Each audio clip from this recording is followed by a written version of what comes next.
Para lá ele não estava porque lá não tem saída. Para lá é serra. Então nós estávamos aguardando a entrada dele aqui para que ele caísse no fogo central. E para frente eles não iam vazar porque nós cercamos a retaguarda e a dianteira. Só demos para eles no meio. Eles tinham uma trincheira para aquele lado ali. Depois ali em cima, né? Depois do barraco um pouquinho para aquele lado. E tinha outra aqui na vargem para o lado de baixo. Tinha essa aí. Que era porque o que estava ali não atiraram no que estava cá, nem o daqui atiraram no que estava lá. E deixou o bloco aqui para a polícia que sabia que ele vinha aqui. Aí chegaram aqui, entendeu? E deram um monte de tiro aí pro meio do mato, porque parecia até que ele sabia que tinha alguém escondido aí. Aí, depois chamou o Ari. O Ari era o guia dele, era o tropeiro da fazenda, né? Chamou o Ari, ele vinha com a gasolina, aí cortava o esteio do barraco, e falava assim, Ari, corta o esteio do barraco aí. Aí ele deu a primeira machadada, na segunda machadada que ele deu para derrubar o barraco, ele ia botar fogo nele. Aí o Pernambuquinho já tinha combinado, que o primeiro tiro era ele que ia dar, né? Para depois os outros cair dentro. E aí o Pernambuco não perdeu tempo, foi amassando o peito do cara, ele jogou uma 44 nele, caiu por lá, e aí começou os tiros em cima, não deu tempo de polícia puxar mais arma. Aí começaram a gritar, pelo amor de Deus, né? Eles estavam gritando, pelo amor de Deus, nós também temos filho para criar. Aí o Pernambuquinho disse, os nossos filhos são animal, só de vocês que são gente. Aí desceram aqui, uns 4, só a tropa toda, uns 4 aí rendeu eles daí, ó, tiraram a roupa dele, né?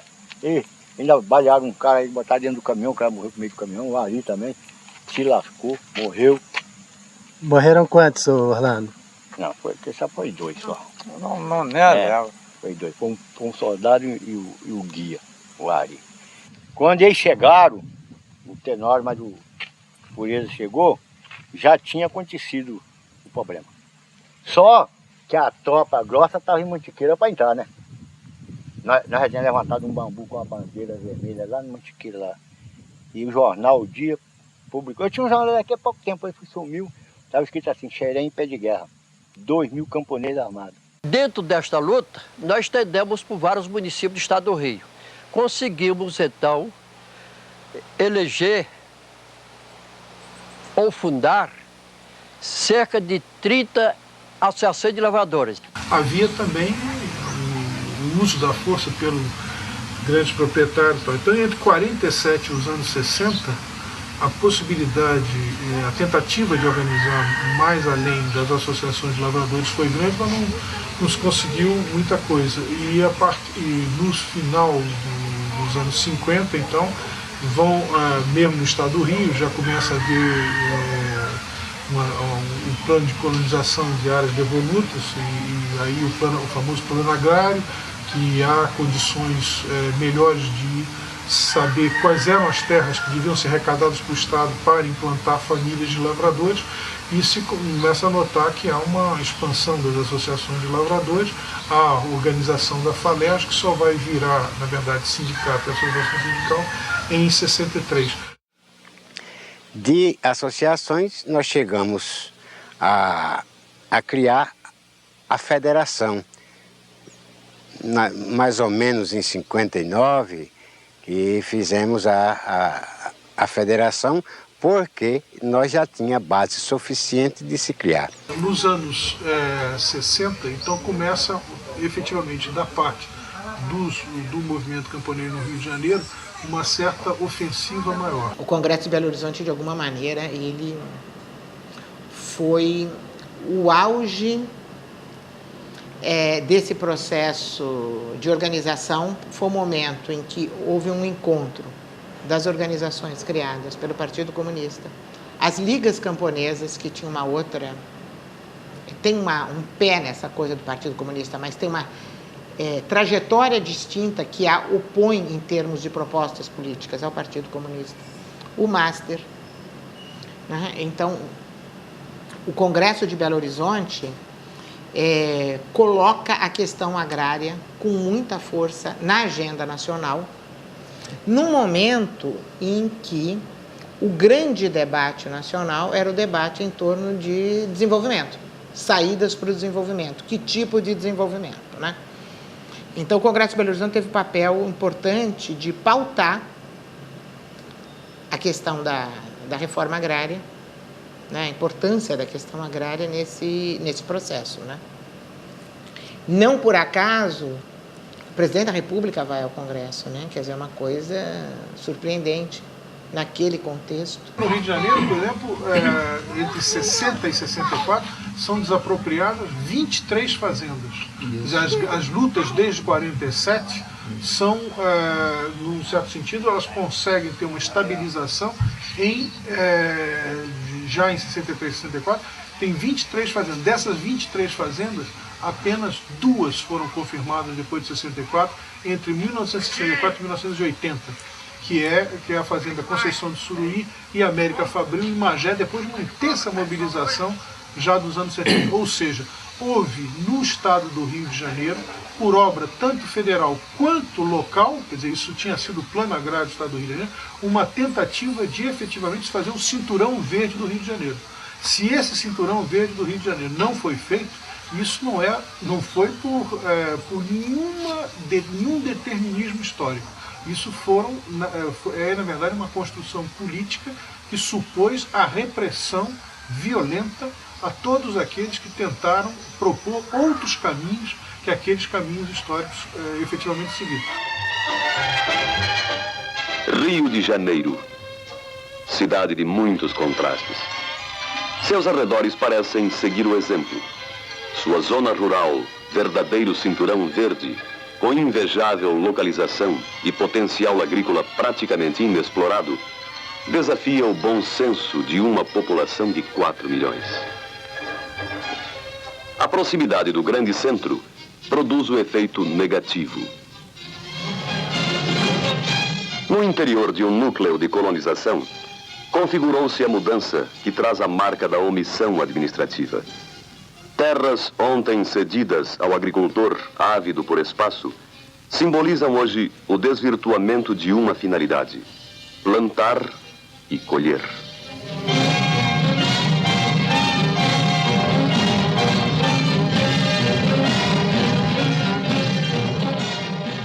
É preciso dizer que a lavoura de cana no Brasil, desde 1930, é altissimamente subsidiada pelo Estado.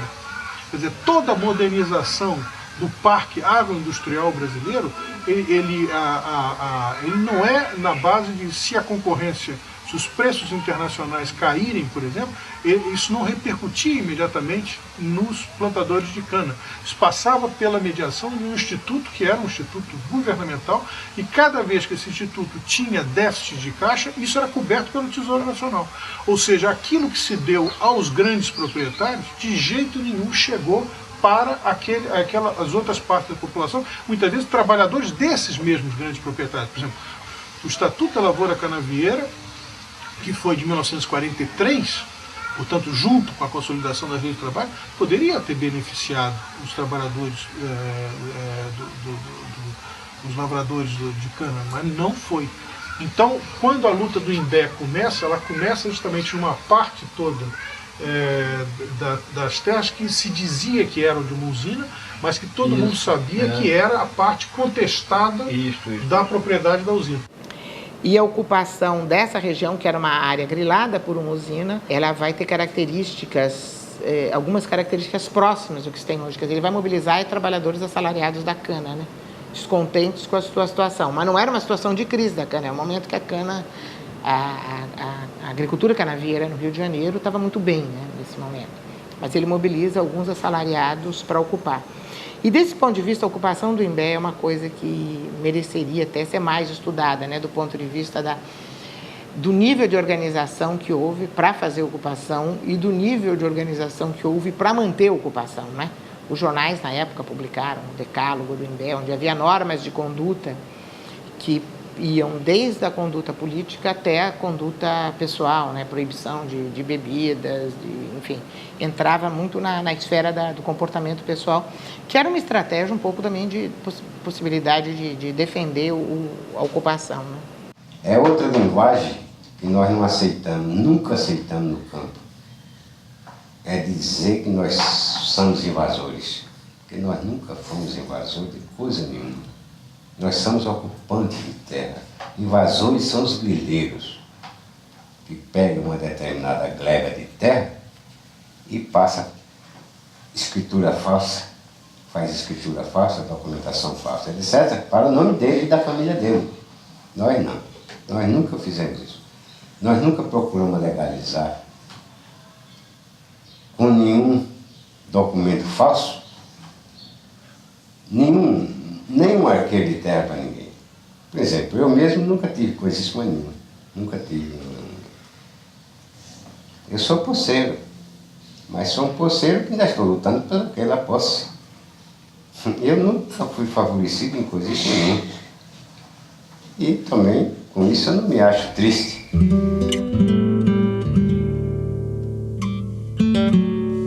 A palavra de ordem do partido era muito mais de conciliação do que partir para ações tipo ocupação. E, no entanto, paradoxalmente, a ocupação teve uma enorme repercussão, ganhou as páginas de todos os jornais, né?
Então o Imbé foi uma espécie de disputa muito clara, não só pela terra, como evidentemente ali estava o núcleo do poder político fluminense no final dos anos 60.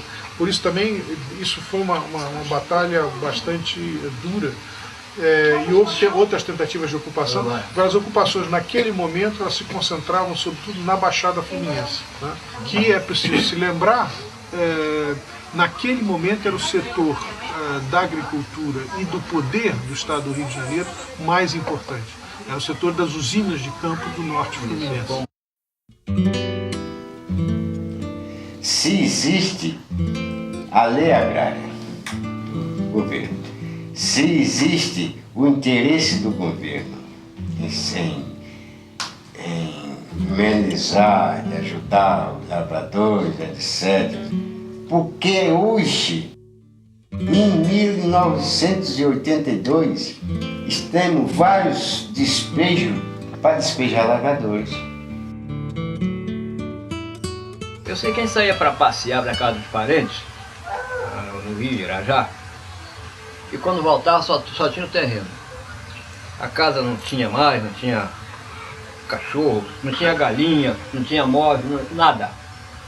Aí vamos refazer o barraco, sapei de novo, fazia, ficava.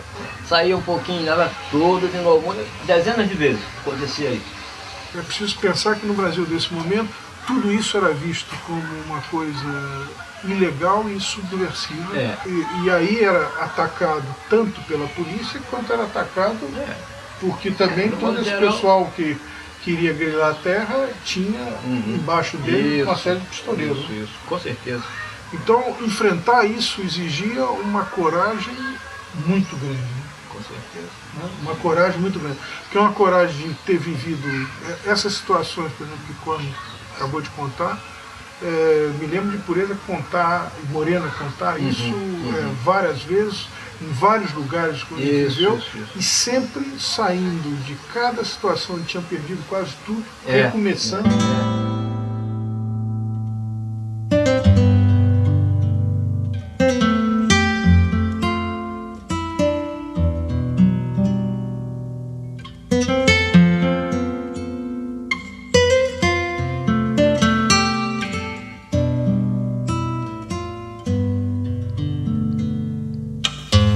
Então, de repente nós ouvimos que João Goulart estava deixando o país.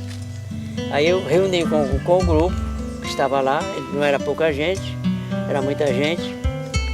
Reuni com todos eles, não foi uma coisa secreta, para um grupo só, para todo mundo. Olha, o problema é o seguinte, o governo do João Goulart está saindo.